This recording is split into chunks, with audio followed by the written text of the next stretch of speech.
निघालो घेऊन दत्ताची पालकी, निघालो घेऊन दत्ताची पालकी. दिगंबरा दिगंबरा श्रीपाद वल्लभ दिगंबरा, दिगंबरा दिगंबरा श्रीपाद वल्लभ दिगंबरा. नमस्कार मैत्रिणींनो, येत्या 4 डिसेंबर 2025 रोजी गुरुवारी आलेली आहे दत्त जयंती. गुरुवार हा भगवान श्री गुरुदेव दत्तात्रेयांना समर्पित असणारा आणि याच दिवशी गुरुदेव दत्त जयंती सुद्धा आलेली आहे. त्याचबरोबर हा मार्गशीर्ष महिन्यातील दुसरा गुरुवार देखील आहे. दत्त जयंती गुरुवार येत असल्याने तो दिवस अधिक शुभ मानला जातो, कारण गुरुवार दत्तगुरु आणि दत्त अवतार यांच्या पूजेसाठी समर्पित आहे. म्हणून यंदा 2025 मध्ये दत्त जयंती ही अतिशय खास आणि विशेष मानली जाते, कारण यावर्षी दत्त जयंतीला अतिशय दुर्मिळ योग जो आहे तर निर्माण झालेला आहे. दत्त जयंतीला गजकेशरी योग, अमृत सिद्धी योग आणि सर्वार्थ सिद्धी योग हे 3 योग जे आहेत तर जे जुळून आलेले आहेत.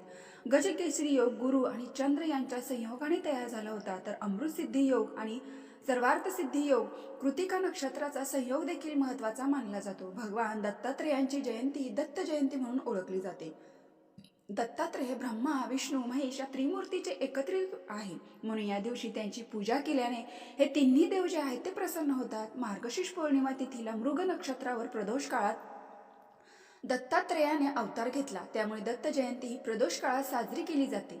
दत्त महाराजांचा पाळणा हा संध्याकाळीच हलवला जातो. यावर्षी 2025 मध्ये दत्त जयंती ही गुरुवारी 4 डिसेंबर रोजी येत आहे, त्यामुळे दत्त जयंती मोठ्या थाटामाटात आणि उत्साहात भक्त साजरी करत असतात. दत्त महाराजांच्या जयंतीचा सोहळा हा प्रत्येक दत्त भक्तांसाठी पावन दिवस मानला जातो. या दिवशी दत्त महाराजांच्या प्रतिमेची, मूर्तीची, पादुकांची पूजा केली जाते. मार्गशीर्ष पौर्णिमेच्या दिवशी भगवान दत्तात्रेयासह लक्ष्मीनारायणची देखील पूजा केल्याने धन सुख सौभाग्य वाढते. सोबतच या दिवशी व्रत करून दत्ताची पूजा केल्याने, घरात हवन केल्याने आपल्या ज्ञानात वृद्धी होते. भगवान श्री गुरुदेव दत्तांना पिवळा रंग हा अतिशय प्रिय असल्यामुळे या दिवशी दत्ताला पिवळी फुलं, पिवळ्या रंगाची मिठाई अर्पण करावी. त्यामुळे भगवान दत्त हे त्यांच्या भक्तांना होणारा त्रास लगेच दूर करतात. दत्तात्रेयांना 24 गुरूंपासून ज्ञान मिळाले होते आणि दत्तपंथ हा त्यांच्यापासूनच सुरू झाला आहे असे मानले जाते. या दिवशी दत्तांची पूजा केल्याने भक्तांच्या सर्व इच्छा पूर्ण होतात. त्या दत्त जयंतीच्या दिवशी दत्त तत्व हे पृथ्वी तलावावरती नेहमीच्या तुलनेत 1,00,000 पटीने कार्यरत जास्त असते. या दिवशी दत्ताची मनोभावे नामजप उपासना केल्याने दत्त तत्वाचा अधिक लाभ जो आहे तो आपल्याला मिळत असतो. दत्त नामजप केल्याने आध्यात्मिक उन्नती साधता येते, ज्यामुळे व्यक्तीला उच्च चैतन्याचा अनुभव येतो. प्रारब्धामुळे होणाऱ्या समस्या टाळण्यासाठी किंवा त्यावर मात करण्यासाठी दत्त नामजप मदत करतो. दैनंदिन जीवनातील अडचणींवर, संकटांवर मात करण्यासाठी दत्त नाम एक प्रभावी उपाय मानला जातो. त्याचबरोबर या दिवशी काही प्रभावी उपाय आणि सेवा सुद्धा केल्या जातात. आजच्या व्हिडिओमध्ये आपण एक अतिशय प्रभावी असा उपाय पाहणार आहोत. आजपासून दत्त जयंतीपर्यंत कधीही उंबराच्या झाडाला अर्पण करा ही एक वस्तू. ही वस्तू अर्पण केल्याने कितीही कठीणातील कठीण इच्छा दत्तगुरु तुमची पूर्ण करतील. तुमच्या आयुष्यातील सर्व संकटे, अडचणी, अडथळे दूर करतील. आपल्या घराची, मुलाची, पतीची अगदी भरभरून प्रगती होईल. साक्षात दत्तगुरूंचा आशीर्वाद हा तुम्हाला प्राप्त होईल. तर अशी कोणती वस्तू आहे जी तुम्हाला औदुंबराच्या झाडाला अर्पण करायची आहे आणि कोणत्या वेळी तुम्हाला ही वस्तू अर्पण करायची आहे, अशी संपूर्ण माहिती आज आपण आपल्या आजच्या व्हिडिओमध्ये पाहणार आहोत. त्यामुळे व्हिडिओ कुठेही स्किप न करता शेवटपर्यंत नक्की पहा. चॅनलवरती नवीन असाल तर नक्की सबस्क्राईब करा. आजच्या व्हिडिओमध्ये आपण जो उपाय पाहणार आहोत, तुम्ही याला उपाय देखील म्हणू शकता किंवा एक प्रकारे सेवा देखील म्हणू शकता. तर आपल्याला हा जो उपाय आहे तर हा दत्त जयंतीपर्यंत करायचा आहे. म्हणजे आजपासून दत्त जयंतीपर्यंत तुम्ही कोणत्याही दिवशी हा उपाय जो आहे तर तो करू शकता. आणि तुम्हाला जर शक्य असेल तर आजपासून तुम्ही म्हणजेच हा उपाय दत्त जयंतीपर्यंत बरोबर 7 दिवस तुम्ही ही जी सेवा किंवा उपाय तुमच्या हातून घडेल. हा उपाय अतिशय साधा आणि सोपा आहे, म्हणून या उपायात तुम्हाला खूप अधिक फळ त्यांना प्राप्त होईल. अगदी दत्त जयंतीच्या दिवशी सुद्धा तुम्हाला हा जो उपाय आहे तो करायचा आहे. भगवान श्री गुरुदेव दत्तांचे निवास असलेले पवित्र वृक्ष म्हणून औदुंबराची ख्याती आहे. त्यालाच उंबराचे झाड असे म्हटले जाते. 21 गुणांनी परिपूर्ण औदुंबर वृक्षाखाली सद्गुरु माऊली श्री दत्तगुरूंनी साधना केली होती. औदुंबराला भूतलावरील कल्पवृक्ष असे म्हणले जाते, कारण प्रभू विष्णूंनी औदुंबराला आशीर्वाद दिला आहे की याला सदैव फळे येतील. आणि म्हणून तुम्ही पाहिले असेल की उंबराच्या झाडाला 12 महिने फळे आहेत तर ते दिसतात. या झाडाचे पूजन जर आपण केले तर आपल्या सर्व मनोकामना पूर्ण होतात. या झाडाचं जर आपण पूजन केले मनोकामना तर पूर्ण होतातच, तसेच आपले उपाय केल्याने सुद्धा आपल्या सर्व इच्छा पूर्ण होतात. या झाडाचे दर्शन केले तर आपल्याला असणारी उग्रता जी आहे तर ती शांत होते. झाडाला प्रदक्षिणा घातल्याने अपत्य प्राप्ती होते. औदुंबराच्या सेवेत जन्माजन्मांतराची पापे जी आहेत तर ती नष्ट होतात. व्यक्तीच्या जीवनातील गरिबी पूर्णपणे नष्ट होते. जी काही वाईट कर्म आहे ते केली आहे ती सुद्धा नष्ट होतात आणि इच्छित फळप्राप्ती होते. त्या औदुंबराच्या वृक्षाखाली स्वतः दत्त महाराजांनी श्री गुरुमूर्तींनी देखील ऋषींनी मंत्राची उपासना केली होती. औदुंबराखाली एका ब्राह्मणाला जर आपण जेवू घातले तर आपल्याला अनेक ब्राह्मणांना जेवण घातल्याचे फळ जे आहे तर ते प्राप्त होत असतं. जर आपण निर्मल मनाने शांततेने जप केला तर आपल्याला अनंत गुणांनी त्याची फळं जे आहेत तर ते मिळत असतात. औदुंबराच्या झाडाखाली पाणी ठेवून त्या पाण्याने आपण स्नान केले, अंघोळ केली तर आपल्याला भागीरथी नदीत स्नान केल्याचे पुण्य फळ मिळते. दत्त जयंतीनिमित्त आपण या झाडाची पूजा केली तर धनधान्य, संपत्ती, आरोग्य या सर्व प्रकारच्या ऐश्वर्य सुख प्राप्त होते. म्हणून दत्त जयंतीच्या दिवशी या औदुंबराच्या झाडाची म्हणजेच उंबराच्या झाडाची पूजा करणे विशेष फलदायी मानले जाते. जर तुमच्या मनामध्ये भरपूर दिवसापासून एखादी इच्छा असेल, मग तुमची इच्छा कोणतीही असो, जसे की तुमचा एखादा व्यवसाय चालत नसेल, नोकरी प्राप्त बद्दल असेल, धनप्राप्तीबद्दल असेल, धनप्राप्ती, मुलांची वृद्धी, कुटुंबाची प्रगती होण्याबद्दल असेल, घरात सुख शांती समृद्धी नांदावी, किंवा एखादी तुम्हाला नवीन वस्तू खरेदी करायची असेल, एखादे नवीन घर खरेदी करायचं असेल, जमीन खरेदी करायची असेल, तर या सर्व इच्छा मनोकामना पूर्ण होण्यासाठी तुम्ही आजपासून ते दत्त जयंतीपर्यंत जेव्हा तुम्हाला वेळ भेटेल तेव्हा तुम्हाला ही जी वस्तू आहे तर ती औदुंबर वृक्षाला अर्पण करायचे आहे. कारण पहा, आपण सर्वजण दत्त जयंती निमित्त 7 दिवसांचं 11 दिवसांचे पारायण किंवा इतर सेवा ज्या आहेत त्या करत असतो. म्हणून हे देखील एक सेवा उपासना केल्याने तुम्हाला सर्व अडचणीतून मार्ग मिळेल. तुमची सर्व अडकलेली कामे पूर्ण होतील. तुम्हाला प्रत्येक कामात यश मिळेल आणि तुमच्या सर्व इच्छा मनोकामना आहेत त्या भगवान श्री गुरुदेव दत्त पूर्ण करतील. तुमच्या कुटुंबाची भरभरून प्रगती होईल. आता आपल्याला हा उपाय करण्यासाठी सकाळी लवकर उठायचं आहे. उठल्यानंतर आपल्याला सर्व स्नान करायचं आहे. स्नान करत असताना अंघोळीच्या पाण्यामध्ये थोडंसं गंगाजल टाका, त्याचबरोबर चिमूटभर हळद टाका. हळद टाकल्यानं आपला गुरुग्रह हा बळकट होतो.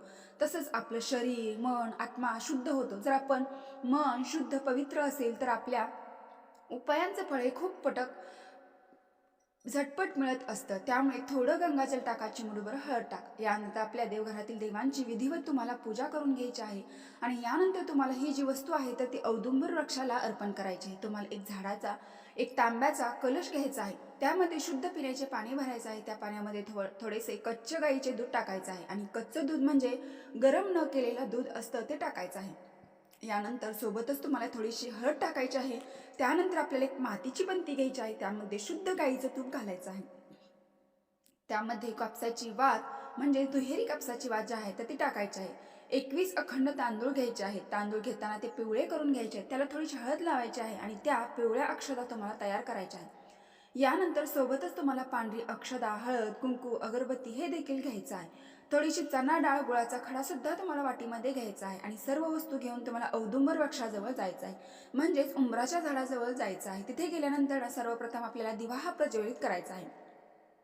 दिवा प्रज्वलित केला की दिव्याखाली थोडेसे तांदूळ घेऊन दिव्याला तुम्हाला आसन द्यायचं आहे. यानंतर या वृक्षाला आपल्याला हळद, कुंकू, अक्षदा पण अर्पण करायचे आहेत. अगरबत्ती लावायची आहे. हे जल जे आहे तर ते सुद्धा तुम्हाला अर्पण करायचे आहे. जे तुम्ही 21 पिवळे तांदूळ कहून गेलेला आहे त्या आपल्याला उजव्या हातात घ्यायचे आहे आणि दिगंबरा दिगंबरा श्रीपाद वल्लभ दिगंबरा श्री गुरुदेव दत्त हा 21 वेळा मंत्र म्हणायचा आहे.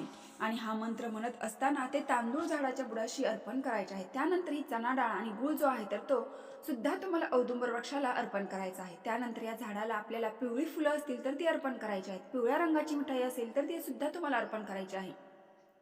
कारण पिवळ्या रंगाच्या वस्तू पदार्थ हे दत्त महाराजांना खूप जास्त प्रिय आहेत. त्यानंतर आपल्याला या झाडाला 11 किंवा 21 किंवा तुम्हाला शक्य असेल तर 108 प्रदक्षिणा करायच्या आहेत. प्रदक्षिणा करीत असताना दिगंबरा दिगंबरा श्रीपाद वल्लभ दिगंबरा या प्रभावी मंत्राचा जप करायचा आहे. यानंतर या झाडाखाली बसून तुम्हाला दत्त महाराजांचं, स्वामी महाराजांचं नामस्मरण करायचं आहे. जी काही तुमची इच्छा असेल ती मनोभावी तुम्हाला व्यक्त करायची आहे. तुमच्या जीवनातील सर्व दुःख, संकट, अडचणी दूर होण्यासाठी तुम्हाला मनोभावे श्री गुरुदेव दत्तांना, स्वामींना प्रार्थना करायची आहे. कारण दत्त म्हणजेच आपले स्वामी समर्थ आणि स्वामी समर्थ म्हणजे दत्त. स्वामी समर्थ हे सुद्धा एक दत्तांचाच अवतार मानला जातो. त्यानंतर या झाडाखाली जिथे तुम्ही जल अर्पण केले आहे तिथली थोडीशी ओली माती तुम्हाला घरी घेऊन यायची आहे. त्याचबरोबर तुम्हाला जर शक्य झालं तर औदुंबर वृक्षाचं थोडंसं मूळ जे आहे तर ते तुम्हाला सोबत घरी आणायचं आहे आणि या दोघांची एक पुडी तुम्हाला बांधून देवघरामध्ये ठेवायची आहे. दत्त जयंतीपर्यंत ही पुडी तुमच्या देवघरामध्येच तुम्हाला ठेवायची आहे. दररोज देवांची पूजा करताना त्या मातीची आणि औदुंबर वृक्षाच्या मुळाची सुद्धा तुम्हाला पूजा करायची आहे. हळद कुंकू तुम्हाला अर्पण करायचे आहे आणि दत्त जयंतीनंतर ही जी माती आहे तर ती तुम्हाला वाहत्या पाण्यामध्ये विसर्जित करून द्यायची आहे. किंवा तुमच्या घरी जर झाड असतील तर त्या कुंडीमध्ये सुद्धा तुम्ही ही जी माती आहे तर विसर्जित करू शकता. औदुंबर वृक्षाची मूळ जी आहे तर ती आपल्याला तसंच आपल्या देवघरामध्ये वर्षभर ठेवायचं आहे. त्याची आपल्याला देवाच्या बरोबर वर्षभर पूजा देखील करायची आहे. तर अशा पद्धतीने आपल्याला हा अतिशय साधा आणि सोपा जो आहे तर उपाय करायचा आहे. तुम्ही आजपासून दत्त जयंतीपर्यंत रोज हा उपाय केला तरीही चालेल, किंवा जेव्हा तुम्हाला शक्य होईल तेव्हा 2 दिवस, 3 दिवस, 5 दिवस किंवा अगदी दत्त जयंतीच्या दिवशी सुद्धा तुम्ही हा उपाय जो आहे तर तो करायचा आहे. जितका जास्त दिवस हा उपाय तुम्ही कराल तितके अधिक पटीने फळ जे आहे तर ते तुम्हाला प्राप्त होईल. हा जो उपाय आहे तर हा फक्त 2 मिनिटाचा उपाय आहे, परंतु हा उपाय जर तुम्ही अगदी श्रद्धेने मनोभावे केला ना तो तुमच्या जीवनातील सर्व अडचणी आहेत त्या स्वतःहून तुमच्या घरातून आयुष्यातून निघून जातील. इतका हा प्रभावी उपाय आहे. आणि हा जो उपाय आहे तर हा आपल्याला स्वामींच्या केंद्रामध्ये सांगितलेला आहे. त्यामुळे प्रत्येकाने हा उपाय नक्की करा. जर तुम्हाला गुरुचरित्र पारायण करणे शक्य नसेल किंवा स्वामी चरित्राचे पारायण करणे शक्य नसेल किंवा इतर कोणतीही सेवा तुम्हाला करणं शक्य नसेल तरी किमान ही जी सेवा आहे तर ती तुम्ही नक्की करा. जर तुमच्या घरी अगदीच तुमच्या घराजवळ औदुंबर वृक्ष असेल तर तुम्ही खूप भाग्यवान आहात. ही सेवा तुम्हाला करायला भेटेल. आणि त्यांच्या घराजवळच औदुंबर वृक्ष नसेल त्यांनी स्वामी समर्थांच्या मठामध्ये जाऊन ही सेवा केली तरी सुद्धा चालेल, कारण स्वामींच्या मठामध्ये मठाच्या बाहेर औदुंबराचे वृक्ष जे असतात त्या तुमच्या घराजवळ असेल, तुमच्या घरीच हे झाड असेल तर तिथे या उपाय केला तरी सुद्धा चालणार आहे. जर तुमच्या घरामध्ये सुतक असेल तर ही सेवा तुम्ही करू नका, कारण सुतकामध्ये कोणतीही उपाय सेवा पूजा आहे तर ती केली जात नाही आणि ती ग्राह्य देखील धरली जात नाही. त्याचबरोबर तुम्हाला आजपासून ते दत्त जयंतीपर्यंत अगदी दत्त जयंतीच्या दिवशी सुद्धा औदुंबर वृक्षाखाली बसून गुरुचरित्र वाचणे शक्य झाले तर तुम्ही नक्की वाचा. हा 14वा अध्याय तुम्ही वाचा. तुम्ही स्वतः अनुभव घेऊ शकता. तुमच्या आयुष्यात कितीही मोठा संकट असलं, कितीही अडचणी असल्या तरी त्या 100% दूर होतात. इतका मोठा अनुभव आहे. आणि म्हणूनच जर खरं तुमच्या आयुष्यामध्ये काही मोठं संकट अडचणी असतील तर तुम्ही नक्की 3 दिवस 5 दिवस तुम्ही औदुंबर वृक्षाखाली बसून गुरुचरित्रातील 14वा अध्याय जो आहे ना तर तो अवश्य आपल्याला वाचावा. आपल्याला आशीर्वाद प्राप्त होतो आणि आपल्या आयुष्याचं सोनं हे झाल्याशिवाय राहत नाही. तसेच ज्यांना शक्य आहे त्यांनी 5 किंवा आजपासून सुरू केले तर बरोबर दत्त जयंतीच्या दिवशी 7 दिवस पूर्ण होतात. त्यामुळे तुम्ही 7 दिवसांचं पारायण सुद्धा तुम्ही करू शकता. गुरुचरित्र नाही शक्य झालं तर स्वामी चरित्र सुद्धा तुम्ही वाचलं तरी सुद्धा चालेल. स्वामी चरित्राचं पारायण तुम्ही 1 दिवसाचं केलं तरीही चालेल. दत्त जयंतीच्या दिवशी तुम्ही जर हे पारायण केलं तरी सुद्धा चालेल. अगदी 2.5 ते 3 तासामध्ये संपून 21 अध्यायाचं आहे तर ते वाचून पूर्ण होतात. म्हणून अगोदर नाही झालं शक्य तर काही हरकत नाही, परंतु दत्त जयंतीच्या दिवशी तुम्ही नक्की हे पारायण जे आहे तर ते करू शकता. हे काही शक्य झाले नाही तर तुम्ही फक्त दिगंबरा दिगंबरा श्रीपाद वल्लभ दिगंबरा या मंत्राचा अवश्य जप करा. कारण दिगंबरा दिगंबरा श्रीपाद वल्लभ दिगंबरा या महामंत्राचा अर्थ या मंत्रामध्ये पहिला दिगंबर म्हणजे खरा मी देह नाही, मी आत्मा म्हणजे सुरक्ष आणि निर्विकार आहे, आनंद रूप आहे. दुसरा दिगंबर या शब्दाने परब्रह्माचे अनुसंधान दर्शवले जाते. आपल्या भोवती जे सर्व विश्व दिसतं ते आहे केवळ भासणार आहे, ते एकमेव भगवंताच आहे, परब्रह्मच आहे. श्रीपाद या तिसऱ्या शब्दाने श्रीपाद वल्लभांना हाक मारली आहे. श्रीपाद वल्लभ भगवंताची सगुण साकार रूप आहे.